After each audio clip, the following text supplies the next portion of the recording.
Pada video ini, saya akan membagikan pengalaman belajar yang saya dapatkan setelah saya mempelajari mengenai materi proses inovasi pendidikan.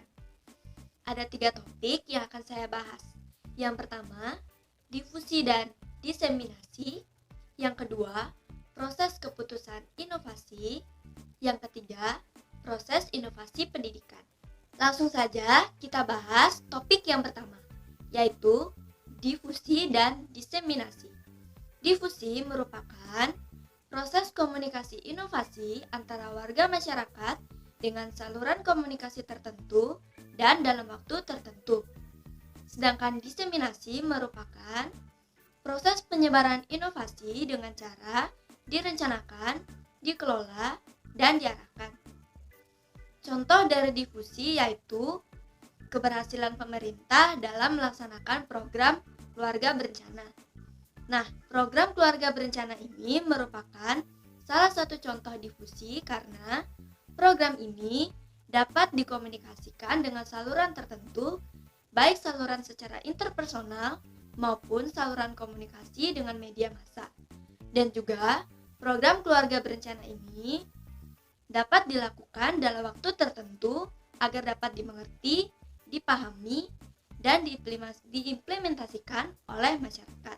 Sedangkan salah satu contoh dari diseminasi yaitu proses pembelajaran daring pada masa pandemi. Nah, hal ini merupakan inovasi dalam contoh diseminasi karena sebelumnya kegiatan ini direncanakan terlebih dahulu agar pembelajaran tetap dapat berlangsung meskipun dalam keadaan pandemi. Nah, difusi ini memiliki 4 elemen menurut Rogers. 4 elemen tersebut yaitu inovasi, komunikasi, waktu, warga atau masyarakat. Nah, untuk memahami keempat elemen difusi tersebut, kalian bisa mendengarkan kalimat ini. Pembelajaran daring melalui e-learning atau Google Classroom di masa pandemi atau COVID-19 untuk siswa dan mahasiswa. Nah, kalimat ini sudah mencakup keempat elemen difusi. Mulai dari pembelajaran daring, itu merupakan inovasi, kemudian e-learning atau Google Classroom, itu merupakan saluran komunikasi, kemudian di masa pandemi atau COVID-19 itu merupakan waktu, dan siswa atau mahasiswa itu merupakan elemen masyarakat atau warga. Nah, sekarang kita lanjut ke topik yang kedua, yaitu mengenai proses keputusan inovasi. Proses keputusan inovasi merupakan proses yang dilalui individu mulai dari pertama kali tahu adanya inovasi, kemudian dilanjutkan dengan keputusan setuju terhadap inovasi, penetapan keputusan menerima atau menolak inovasi, implementasi inovasi, dan konfirmasi terhadap keputusan inovasi yang telah diambilnya. Nah, proses keputusan inovasi ini memiliki 5 tahap model menurut Rogers. Yang pertama, tahap pengetahuan. Yang kedua, tahap bujukan. Yang ketiga, tahap keputusan. Yang keempat, tahap implementasi. Dan yang kelima, tahap konfirmasi. Nah, untuk memahami mengenai 5 tahap model ini, kalian bisa mencoba mendengarkan kalimat ini. Kalimat pertama, untuk menjawab dan antisipasi kemajuan ilmu teknologi, maka pendidikan harus berubah lebih maju lagi. Nah, kalimat ini merupakan tahap pengetahuan. Kalimat yang kedua, Menteri Pendidikan mencari cara agar pendidikan bisa lebih maju lagi di kemajuan ilmu teknologi ini. Nah, kalimat ini merupakan tahap dari bujukan. Kalimat ketiga, maka Menteri Pendidikan memutuskan untuk mengubah kurikulum pendidikan menjadi kurikulum 2013. Nah, kalimat ini merupakan kalimat keputusan. Kalimat keempat, nah, setelah Menteri Pendidikan memutuskan, maka Menteri Pendidikan menyebarluaskan ke tenaga pendidik dan tenaga pendidik mengimplementasikan kurikulum 2013 dalam mengajar. Nah, kalimat ini merupakan kalimat implementasi atau tahap implementasi.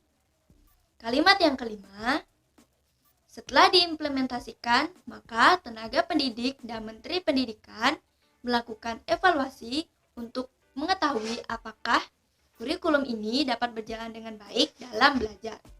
Nah, tahap ini merupakan tahap konfirmasi.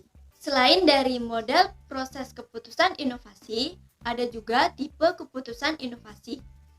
Nah, tipe keputusan inovasi ada 4. Yang pertama, keputusan inovasi opsional. Keputusan inovasi ini merupakan pemilihan menerima atau menolak inovasi berdasarkan ketentuan atau ditentukan secara individu atau mandiri tanpa adanya dorongan anggota lain atau sistem sosial. Yang kedua, keputusan inovasi kolektif.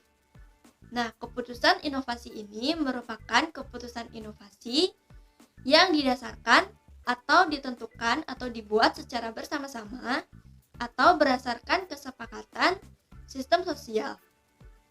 Yang ketiga, keputusan inovasi otoritas. Nah, keputusan inovasi otoritas ini berdasarkan keputusan yang dibuat seseorang atau sekelompok orang yang memiliki wewenang, status, atau kemampuan yang lebih tinggi dari anggota lain ataupun sistem sosial. Nah, keputusan yang keempat yaitu keputusan inovasi kontingensi. Keputusan inovasi ini merupakan keputusan inovasi atau pemilihan inovasi untuk menerima atau menolak inovasi yang hanya baru dapat dilakukan jika sudah mendapat inovasi terlebih dahulu. Nah, selanjutnya kita lanjut ke topik yang ketiga, yaitu mengenai proses inovasi pendidikan. Proses inovasi pendidikan merupakan serangkaian aktivitas yang dilakukan individu atau organisasi yang mulai sadar tahu adanya inovasi sampai menerapkan inovasi pendidikan. Nah, proses inovasi pendidikan ini juga memiliki model. Model inovasi pendidikan ada 2. Yang pertama, tahap permulaan. Tahap permulaan ini ada 3 bagian. Yang pertama, langkah pengetahuan dan juga kesadaran. Yang kedua, langkah pengambilan sikap terhadap inovasi. Yang ketiga, pengambilan keputusan. Model yang kedua yaitu tahap implementasi. Tahap implementasi ada 2 bagian. Yang pertama, langkah awal dalam implementasi. Yang kedua, langkah kelanjutan pembinaan penerapan inovasi. Sekian yang dapat saya jelaskan mengenai materi proses inovasi pendidikan sesuai dengan pengalaman belajar yang saya dapatkan setelah saya mempelajari proses inovasi pendidikan. Sampai jumpa!